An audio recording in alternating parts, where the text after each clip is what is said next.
পুরনোদেরকে উচ্ছেদ করে নতুন আনন্দ নামে নতুন লোকপাট নতুন বন্দোবস্তের এই পায়তারা এইটা আমরা চলতে দেবো না। এই বাংলাদেশের এই শ্রমজীবী মানুষরা না থাকলে বাংলাদেশ টিকবে না।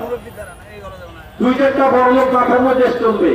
বড় লোকরা পালা গেছে না দেখবেন, যাদের হাতের খেলা তোমরা কেড়ে নিচ্ছ। সবজি আর ফল উৎপাদনে তৃতীয় বা চতুর্থ হলাম কি, তাতে আমাদের কিচ্ছু আসে যায় না। আমাদের তো মোবাইল কোম্পানিগুলো বলে যে পুরনো মোবাইল দাও, নতুন মোবাইল নাও। এইরকম মোবাইল কোম্পানি যদি করতে পারে, তুমি সরকার এটা করতে পারবা না কেন? তুমি নতুন জিনিস নামানোর নামে পুরনো জিনিসকে লাঠি মেরে তার টানিয়ে দিবা, এইটা চলতে পারে না। আমরা বলতে নতুন ডিজাইন করা ভালো কথা, কিন্তু পুরনো যারা আছে পুরনোদেরকে উচ্ছেদ করে নতুন আনন্দ নামে নতুন লোকপাট নতুন বন্দোবস্তের এই পায়তারা এইটা আমরা চলতে দেবো না। আর পাশাপাশি আমরা কি বলতে চেয়েছিলাম? আমরা বলতে চেয়েছিলাম যে নীতিমালাটা যে করবা, যাদের জন্য নীতিমালা প্রয়োগ হবে সেই রিক্সা চালক নেতাদের সঙ্গে কথা বলেছো, তাদের সঙ্গে আলোচনা করে রেখেছো নীতিমালাটা কেমন হলে ভালো হয়।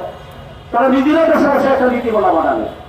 ইউরোপ আমেরিকা ঘুরে এসে বাংলাদেশের রিক্সার নীতিমালা হবে না।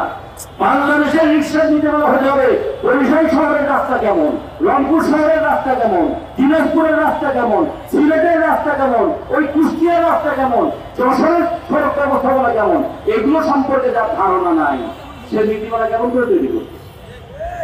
ফলে নীতিমালা তৈরি করতে গেলে রিক্সার সঙ্গে যুক্ত ব্যক্তি করবো, তাদেরকে ওই নীতিমালা প্রণয়ন কমিটিতে রাখতে হবে। এই কথাটা আমরা বলেছিলাম।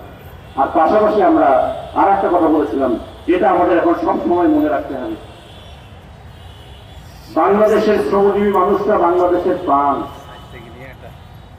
এই বাংলাদেশের এই শ্রমজীবী মানুষরা না থাকলে বাংলাদেশ টিকবে না। দুই চারটা বড় লোক না থাকলে দেশ চলবে। বড় লোকরা পালা গেছে না দেখবেন, দেশ থেকে পালা গেছে, মালিকরা পালা গেছে, দেশ থেকে পালা গেছে না, মালিক পালায় গেছে, বড় লোক পালায় গেছে, চোর চোরটারা পালায় গেছে। 10 মাসে দেশটা কি রাস্তায় বসছে? দেশটা ঠিক আছে। তাহলে এখান থেকে আমরা যারা সমাজতন্ত্রের কথা বলে আমরা বলেছিলাম লুটপাটকারী এবং মালিকরা থাকলেও না থাকলেও দেশ চলবে, কিন্তু শ্রমজীবী মানুষ না থাকলে এই দেশ চলবে না। মানে নজরটা কার দিকে দিতে হবে? নজরটা দিতে হবে শ্রমজীবী মানুষের দিকে। এই শ্রমজীবী মানুষ কৃষক, শ্রমিক, কত পরশুদিন আসলাম আমি দিনাজপুর হয়ে রংপুর হয়ে আসলাম। হাড়িভাঙ্গা আম হচ্ছে এই এলাকার বিখ্যাত আম। রাস্তায় ঘুরে ঘুরে আম বিক্রি করছে 30 টাকা কেজি। 30 টাকা কেজির আম কেনারও লোক ওখানে নাই, অথচ ওরা আম উৎপাদন করে। কেন নাই? তেমন একটা আয় নাই। ভাত খাওয়ার পয়সা না থাকলে আম কিনে খাবে কেমন করে? মানে শ্রমজীবী মানুষের ভাত খাওয়ার ব্যবস্থা আগে করতে হবে।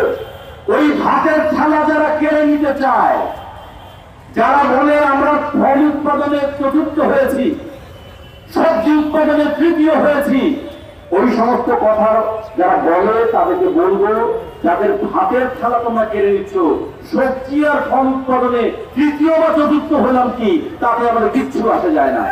ভাতের থালা কেড়ে নেওয়া যাবে না। রিক্সা চালক রিক্সা চালিয়ে ভাতের সংস্থান করে। রিক্সা চললে সংসার চলে, সংসার চললে পেটের ভাতের সংস্থান হয়, পেটের ভাতের সংস্থান হলে ছেলেমেয়েরা বড় হবে, ছেলেমেয়েরা বড় হলে ভবিষ্যতে শ্রমশক্তি আসবে, এরাও তো দেশটাকে বাঁচিয়ে রাখবে। মানে এই মানুষগুলোকে উপেক্ষা করার যে নীতি এই সরকার নিয়েছে, তার যে 3 শূন্য নীতি, একটা হচ্ছে শূন্য কার্বন নীতি, শূন্য বেকারত্ব নীতি, শূন্য দারিদ্র নীতি। এখন আমরা দেখছি শূন্য প্রতিশ্রুতি নীতি, সে সমস্ত প্রতিশ্রুতি শূন্য করে দিচ্ছে।